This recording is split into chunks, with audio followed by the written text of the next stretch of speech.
Pessoal, a sexualidade faz parte do ser humano e abrange o sexo e as identidades e os papéis sexuais, orientação sexual, reprodução e prazer. E independente de cada orientação ou papel sexual, a sexualidade está presente na vida de todos nós. Isso é do ser humano, né? E o censo de 2022 mostrou que a expectativa de vida tem aumentado e com isso as pessoas estão mais ativas, inclusive na sua sexualidade. E sobre a forma de viver essa sexualidade na juventude ou na fase adulta, a gente vai conversar agora com a Andressa Amaral, que está com uma psicóloga, né, para falar com a gente sobre esse assunto, né, Dessa? Quando se fala em sexualidade, ainda existe um tabu em nossa sociedade, principalmente quando se fala em sexualidade com crianças e adolescentes, não é isso? Isso mesmo, Judson. Infelizmente, ainda existe esse tabu, né? Muitos pais não falam abertamente sobre sexualidade com os filhos. Muitos, inclusive, julgam que falar sobre sexualidade vai estimular, né, essa sexualidade precoce ou, enfim, a relação, mas, na verdade, é uma forma de educação sexual e que pode prevenir muitas coisas, inclusive o abuso infantil. Para falar sobre esse assunto, eu estou aqui com a psicóloga e sexóloga Mayara Magalhães. Mayara, boa tarde, bem-vinda. Na verdade, essa educação sexual, falar sobre sexualidade é cada vez mais importante, né? E deve ser começado desde criança. Na verdade, quanto antes melhor, Dessa. Muito boa tarde para você, boa tarde, Judson, boa tarde a todos. A gente tem esse receio realmente, né, de uma iniciação precoce, mas as pesquisas mostram exatamente o contrário, né, que a criança ou adolescente que eles têm acesso à informação sobre sexualidade, eles têm mais consciência das escolhas que eles fazem, né? Os pais têm muita dificuldade porque eles também não tiveram educação sexual. E é uma coisa muito íntima, então a gente realmente tem medo de falar sobre esse assunto.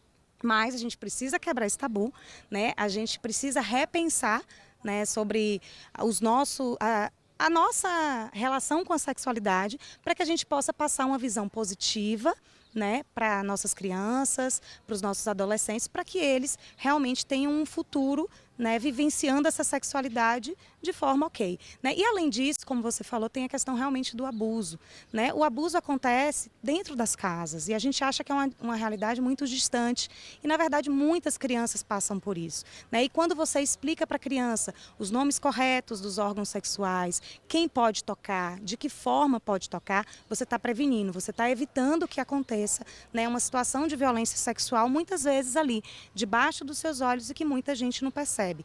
E nesses casos, as crianças podem inclusive se culpar, né? Porque às vezes uma situação de abuso a gente tem uma ideia que é uma situação que vai machucar a criança, né? Que a criança vai chegar ferida em casa e nem sempre é assim.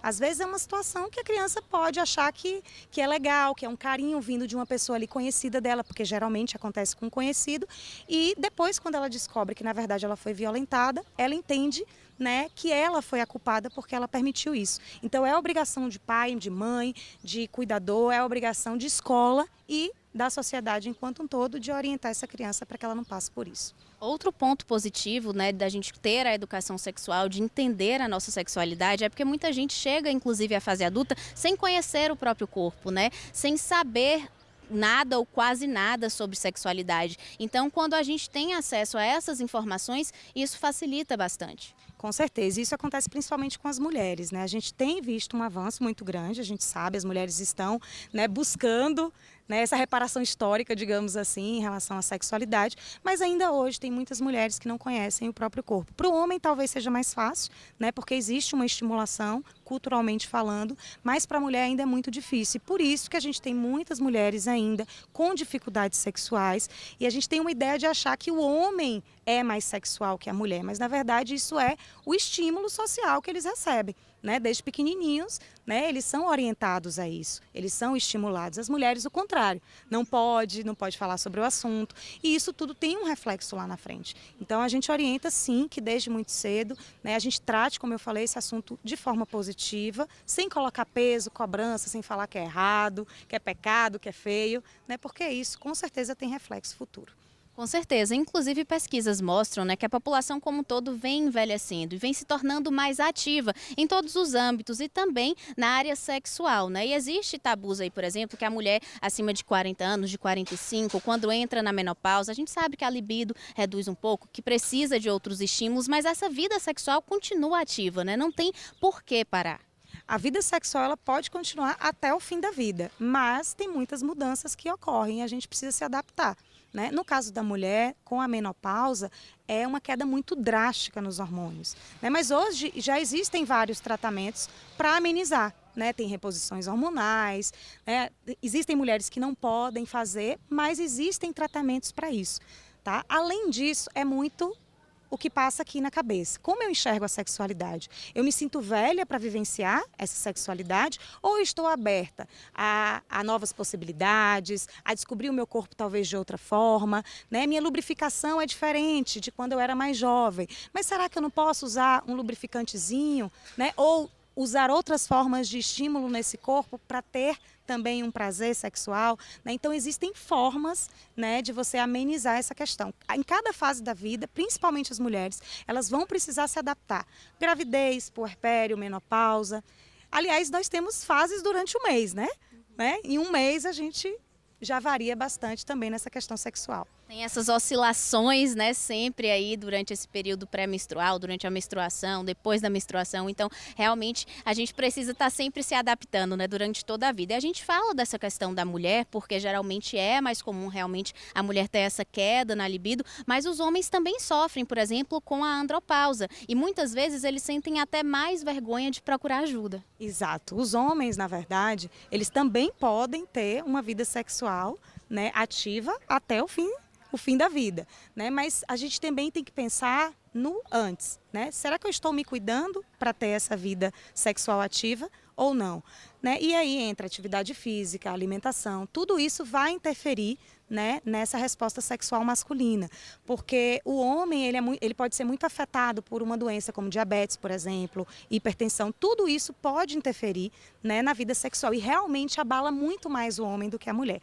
né? Justamente por causa desse estímulo antes de que ele precisa viver essa sexualidade dessa forma. Com certeza, inclusive porque a gente vive numa sociedade historicamente machista, né? Então a gente tem ainda esse papel do homem ser o garanhão, de ter que estar ativo sexualmente, né, Judson? Inclusive isso vem mudando, graças a Deus, com o passar dos dias, porque a gente tem que entender que a sexualidade é um direito de todo mundo, independente da idade, né, Ju? É isso, são conceitos que vão mudando, muitas vezes de forma bem lenta, mas vão mudando e é bom que assim seja. Eu queria falar justamente sobre mudança de conceito dessa. Por que que a nossa sociedade, a cabeça da sociedade ainda é tão binária? Por que que muitas pessoas têm dificuldade em lidar com a diversidade sexual, não é? Com a sexualidade em suas múltiplas formas? Pela experiência de Maiara como sexóloga, como psicóloga, eu queria saber a opinião dela. Pronto, vou repassar a pergunta. Judson fala justamente dessa mudança, né, dessa quebra de tabus, mas que a sociedade ainda enfrenta muitos problemas, né, ainda não aceita muitas formas de sexualidade, da pluralidade sexual, por exemplo, das diferentes formas de exploração sexual, digamos assim, né, da gente explorar o nosso corpo, de explorar com o parceiro que a gente escolher, né, e que isso é da conta do casal, de quem está vivendo aquilo e não do outro. Judson pergunta sua opinião profissional, né, como sexóloga, nesses casos. Minha opinião, Judson, seu corpo, suas regras. Eu acho que cada um vivencia a sexualidade da forma que acha melhor, né? Da forma que entende que é prazerosa para ela, né? Não importa a orientação sexual, a identidade de gênero. Infelizmente, ainda existe muito tabu, muito preconceito na nossa sociedade, mas a gente está aqui justamente para quebrar isso, não é isso? A gente tem que falar sobre esses assuntos e a gente não pode permitir esse tipo de discriminação, né? Cada um vivencia como acha melhor e a gente precisa respeitar isso. Precisa não, né? Deve respeitar isso. Com certeza. Muito obrigada, Maiara, psicóloga e sexóloga, que trouxe todas essas dicas, esses esclarecimentos aqui pra gente. E é isso, a sexualidade também faz parte da nossa saúde, né? Inclusive melhora o humor, melhora tudo. Todo mundo realmente deve respeitar a sexualidade do outro e também pode explorar a sua sexualidade. Volto com você aí do estúdio, Ju. É isso, Andressa. Obrigado pela entrevista. Um beijo para minha querida Maiara Magalhães, sexóloga, psicóloga, jornalista também. Já foi nossa colega aqui, repórter e apresentadora também na TV Sudoeste. Sempre bom revê-la. É uma festa com a nossa querida Maiara. Abraço, Maiarinha. Valeu, Andressa.